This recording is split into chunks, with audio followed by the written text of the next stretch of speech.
YouTube, what up? Today we're gonna do a review of this thing. That's my bike. That is an REI co-op, whichever way you want to say it. It's an REI co-op Drt 1.1. So let's jump into this bike check / review. Let's do this thing.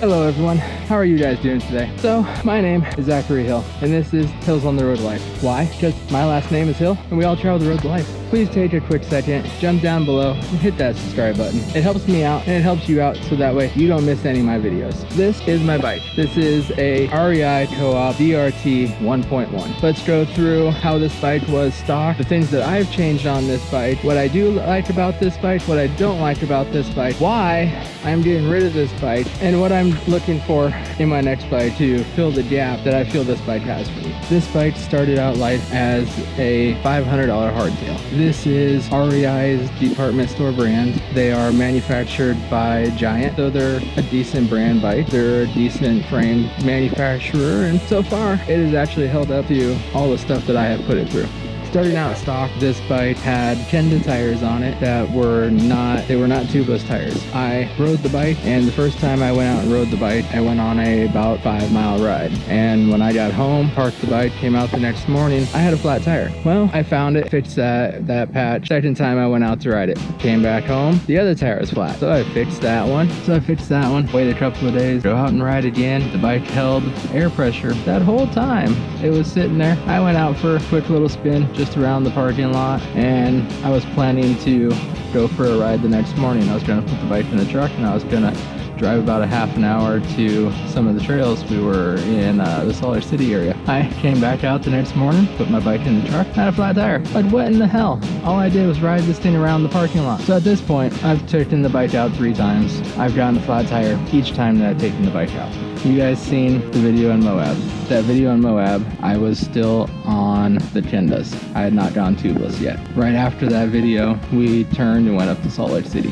When we were in Salt Lake City, I went down to REI. I talked to them. I told them the issues I was having, how every single time I go on a ride, I would end up with a flat tire when I get home. They said, okay, you need to go tubeless, and this is what you need. I decided to do the Gorilla Tape as my rim tape, and then I got a Maxxis Minion DHF for the front and a Maxxis High Roller for the rear. The rear I got in a 2.3 size, and the front they gave me a 2.5 size. I do not suggest a 2.5 for this bike. It is too wide for these rims. You have too much rounding on the tire, and as you guys have seen in previous episodes, I washed the front tire out all the damn time. I've talked to a few different bike shops, and that's what they all tell me. That tire is too wide for that rim. That's why you're washing out. That's why you have that weird feeling in your front end. For valves on these rims, I am running the Stan's Schrader valves. I really like these valves. I prefer Schrader valves over Presta valves. These valves installed nicely. These valves have held air very well. I've enjoyed these valves. Right now, I have about 100 miles on this bike, and those miles are stretched out over about 20 rides. I've had this bike since July, so I've had this bike for 6 months. I feel like I should know this bike pretty well. Every time that I am on any kind of rough stuff, like for instance Moab, or how about church rocks.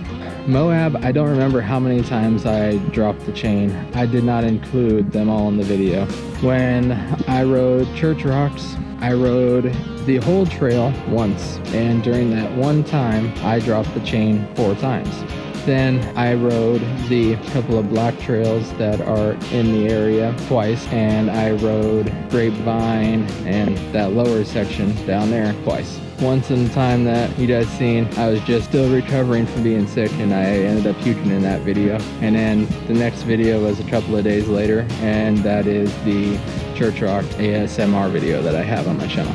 Besides the tires, I have upgraded the pedals. I have went with a pair of Crank Brothers Stomp ones, the plastic pedals with the metal pins. They are a very nice pedal. They feel really good on your foot. They hold your shoes pretty dang well. They are large. They are very big pedals. Since they're very big pedals, it gives you a large platform to stand on. If for some reason you get bucked off the pedals, you have a large platform to catch your foot back on. I also changed out my grip. I went with a pair of specialized, I don't remember the model name. They're specialized grips. They're really comfy. They feel really good in your hand. The grips that were on this bike previously were, they were black, and they had these little round circles all over them. These little round circles acted like suction cups. So you would grab a hold of them with your gloves or your bare hands, and even with your gloves, you'd have these little round circles impregnated in your palms when you pull your gloves off. And I just didn't enjoy it. You'd grip onto them. When you'd grip them, you'd feel them like just kind of squishle and wiggle and everything underneath your fingers. I just did not enjoy the feel of those grips. So I chose these grips. These are a pair of specialized grips. They feel really nice in your hand. They have all these raised and lower portions, and they hold onto your gloves well, even when you're not wearing any gloves and you are going, even when you're riding gloveless, they're still very comfortable. I really liked these grips. The pedals that were on this bike previously were just a pair of regular plastic pedals with plastic pins. They were small pedals. As you guys seen in the Moab video, I constantly was slipping my pedals. I would go in for a power stroke and I'd slip off. Couple of reasons why. One, I was wearing your regular tennis shoes, and two, I had plastic pedals with plastic pins. Now, today is the first time I've rode with these shoes. I just went and bought a pair of specialized MT5. Went and bought a pair of Shimano MT5 cycling shoes. They have a very stiff sole in them. They feel really comfortable. I really enjoy these shoes, but I'm not sure how much I like them on my flat pedals yet. These shoes are designed to be clipped in. They're not designed as a flat pedal shoe, so time will tell, but let's give it a minute. We'll do the review, not today. Back to the bike. I do not enjoy this seat. This seat is terribly uncomfortable. This seat I don't think is the correct width for my sit bones, but this seat I do not enjoy. And yes, I do wear a chamois. I am currently wearing the Zoink chamois that came with my Zoink shorts. I start having issues with my seat bones on this saddle when I start getting into that 7 to 10 mile ride. It also depends on how rough and technical the climbing is. The more rough and technical the climbing is, the quicker my seat bones will hurt. This is a hardtail. There is no suspension in the rear. So if you have to sit down to climb, it's going to be a little bit rough. Hence the reason why you see so many guys with hardtails hike-a-biking. Also too, with a hardtail, you'll go in, you'll hit that rock on that techie climb, and your rear end will get bucked up in the air. So with this bike here, the pedal engagement is pretty far apart. There is a lot of slop between the engagement. So when that happens and your rear tire goes and hits that rock and you get bucked up in the air, if you're still on the pedals and you're able to put the power in, when that rear tire hits back down on the ground, you go to throw that power in, you're going to have so much slop that you're going to throw yourself into the handlebars. The rear hub on this bike is not a hub that I would suggest to have on your bike. If you guys are going to be doing the type of mountain biking that I do, I would not suggest this bike for you. There is much better bike that you can get into for a little bit more money, and even staying still with a hardtail. There is much better bikes with much better geometry that you can get into for just a little bit more money. Yes, you may look at this and be like, hey, it's a $500 hardtail. It's a $500 bike. It's a cheap bike. Should be a good bike because it's made by a good brand. But this bike is designed for double track. This bike is designed for gravel riding dirt roads. This bike's designed for mellow Jeep roads. This bike is not designed for single track like I like to ride. This bike is not designed for the single track blues and blacks and double blacks that I like to ride. As you guys have seen, I have figured out how to make this bike work for me and ride in the ways that I want it to. But it's not safe, it's a little bit sketchy, and at times it's a little bit scary. So on here, I run a Night Eyes.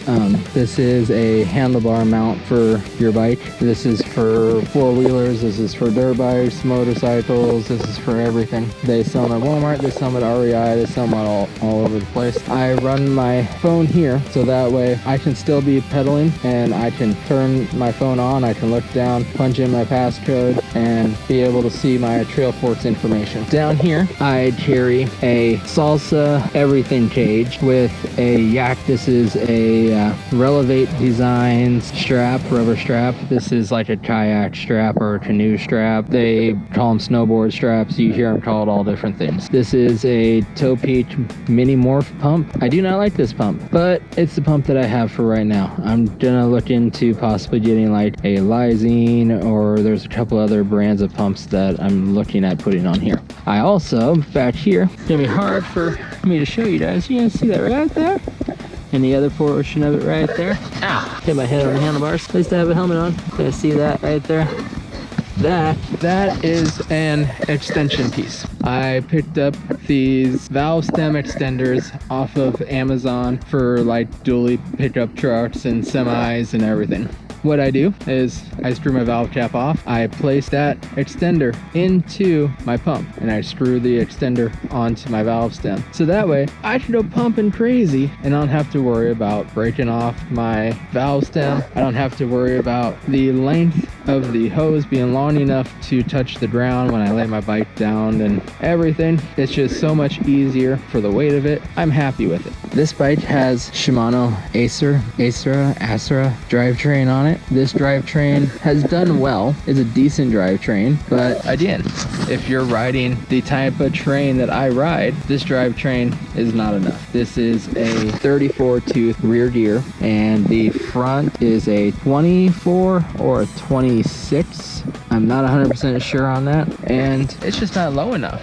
You don't have enough low end grunt and torque for some of these really steep climbs. So then you end up getting off and hike a bike when there's all these other people with Eagle passing you on by. Well, I've never rode Eagle, but we're gonna have to try it out. That is part of this whole next adventure. I am going to be doing a bunch of different demo bikes with a few different bike shops, see what bikes I like. We'll see what bike I end up buying. I have a couple in my head that I'm already interested in, so let's jump back into this. So this Acer drivetrain does not have a clutch or anything in it. It is all springs. So it is a noisy, rattly drivetrain. As you guys have heard in my other videos, when you start getting on the rough stuff, it starts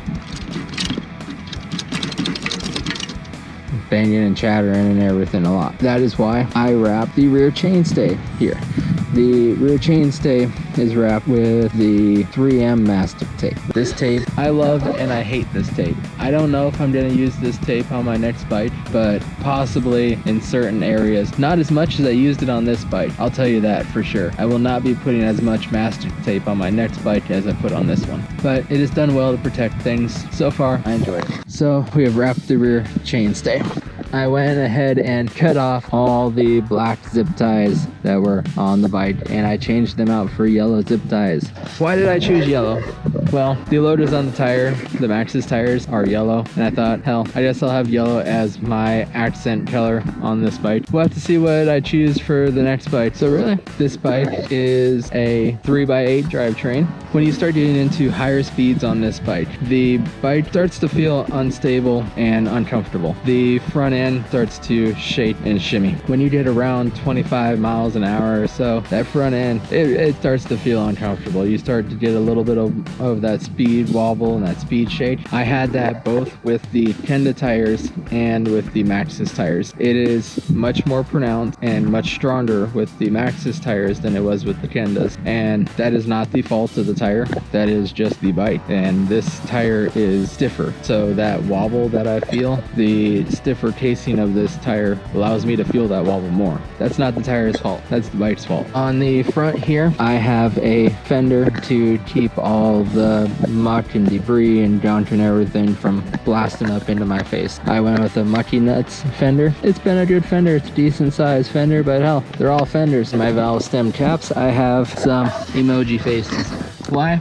Because that's my face when I ride this bike. Yes, it is scary. This is a good bike for a person that is going to ride it where this bike was designed to be ridden. This bike was designed to be ridden on double track. This bike was designed to be ridden on mellow stuff. Not too crazy, not too chattery, not too technical, not too rough. This is a good bike. It's just not a good bike for me and how I ride and where I like to ride. I am currently out in the desert. As you guys have seen, I bought this bike in Grand Junction. I then went to Moab and then went up to Salt Lake City area. I bounced all around the Salt Lake City area, and then we went down to St. George. Currently, we're down in the desert. Down here in the desert, the riding's a little bit different. It's a little bit more technical than it is, say, up by like Salt Lake. You have more trees and more forest and just that type of riding. Down here you have loose and rocky and it's dusty, and the riding down here is different than the riding further north. All in all, this is a good bike. This bike has treated me well. This bike has done good. This bike has gotten me back out riding and proven to me that I can do it. I enjoy it, and it's something that I want to get back into a little bit more seriously. So let's go ahead and get rid of this bike, go find our new bike, and hit the trails again. If you like this video, hit that like button.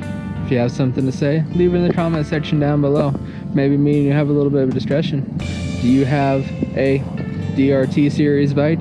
Do you have a bike from REI? Do you have a hardtail? Do you have a full suspension? Tell me what your bike is. Tell me how you like to ride. Tell me where you like to ride. That is very important, because the trails that you ride on, the style of riding that you have, and the amount of time that you spend on your bike, how many miles you put in, the speeds that you ride at, like so many things affect the type of bike that you choose. So it's really hard to say, hey, the bike that you ride is the best bike for me. I want you guys to throw a comment down below telling me why you picked that bike and what that bike is. While you're down there, hit that like button. Don't forget to subscribe. I will see you on the next one. Woo! I tried to catch you. It didn't work out that time.